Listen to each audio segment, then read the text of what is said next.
Good morning, folks. Dr. Vicky here, speaking to you from the Seeds of Transformation Healing Center. It is Saturday, March 2nd, and the moon actually just moved into Sag right before 9 a.m. It's a little after 9 now. And I took my micrometer out, and yes, the daffodils are up a little bit more. Of course, the tips of them are a little bruised from the freeze after the rain, but they're hardy. They're daffodils. One of the first ones up. They can take it. Can you? I don't know if I can. Okay, so Moon and Sag, optimistic Sag. And we had a couple of nice aspects from Jupiter to Mercury and the Sun. The last 2 days. That has helped to raise spirits a bit, hopefully. And today we do have an aspect between Mercury and Pluto. And whenever Mercury and Pluto come together, there's a depth of understanding, a willingness to dig deep into our mind. It's very exploratory and curious, really. The aspect is a semi-square, and this is part of the cycle, what we call the phases between two planets, when the energy between these two planets shift and change. It's the end of the first stage. There's 8 stages to planets' relationship to each other. It's the end of the first stage and the beginning of the second. So we're going from new phase to crescent. And when a planet is in a crescent phase to the other planet, it means that it's drawing the energy that was expressed at the conjunction inward in order to develop strategies and develop kind of a blueprint of how to move forward. So what does that kind of mean with Pluto and Mercury? Pluto and Mercury is a deep probing mind. The conjunction that occurred, of course, occurred at the first degree of Aquarius, right? So the beginning of this intense Aquarius energy started with Mercury moving into Aquarius and conjuncting Pluto. And that happened. I'm not sure if it happened at the beginning of February or the end of January, but it happened.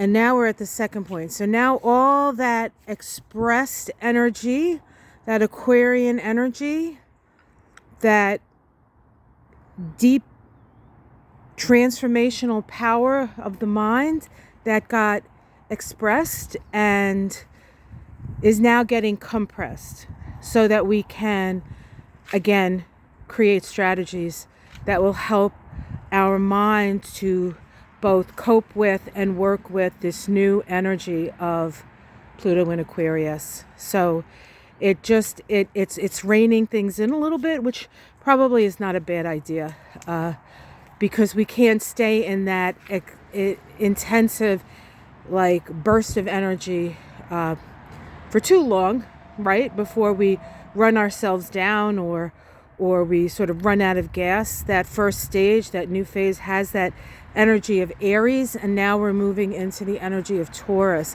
and trying to sort of bring that energy back in so we can create foundations with it. So you're creating foundations with your mind. All right, so that's what's going on today. Now, I'm going to make the announcement I made yesterday morning again, and I apologize for having to repeat it over and over again because I'm still working on getting all of the people who are asking for readings scheduled. If you have not heard from me, do not worry, you will hear from me. I actually got Michael, came up this morning to where I was working and said, "How can I help you, honey?" Because he sees I'm like running around with my hair on fire. And when he sees me, when I'm not holed up in my my tower of research and exploration of the stars, and And I said, well, I said, you were in the Army. Can you help organize me so I can get everybody what they need and what they want? And he's like, yes, ma'am. I liked that. And so Michael will be helping me. And who knows, if you're one of these people who are waiting for a reading, you might actually get to talk to him on the phone. He's got a really nice voice. He has a good phone. He gives good phone, as they say. All right, everyone, have yourself a great day. Keep us sunny. You know, I mean, we have to deal with what we have to deal with, and there's always serious issues at hand. But keep a positive mindset. Focus on that which you want to see in the world, and work towards that. Work towards that. I'll see you again tomorrow morning. I did get my Astrology and Kabbalah out of March. I was proud of myself. And so you can check that out if you like. The Taroscopes are out as well. And for those of you who are students of mine who have taken my beginner introduction to the Kabbalah, if you're interested in continuing your studies with me, I'm doing a part 2. It's called Working with the Tree of Life. And we really explore how I work with the Tree of Life and how you can learn how to work with the Tree of Life as well. So if you're interested in that, that is, I believe, on the events page of my website. If not there, it's under the services classes tab, and it's called Working with the Tree of Life. You would have had to take the introduction to the Kabbalah in order to attend this. Or if you are a student of Kabbalah and you have a good understanding of Kabbalah, you can certainly take my Working with the Tree of Life. Because if you know the basics already, then you should be able to do well in the class. So that's happening.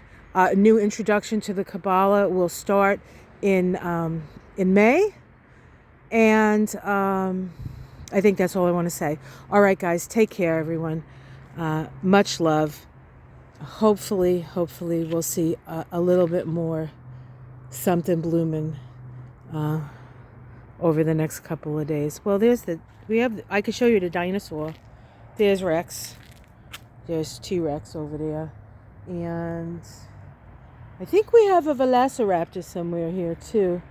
And the only time you see these guys is, oh, there he is. It might not be a velociraptor. Some little kid could probably tell me what dinosaur that is.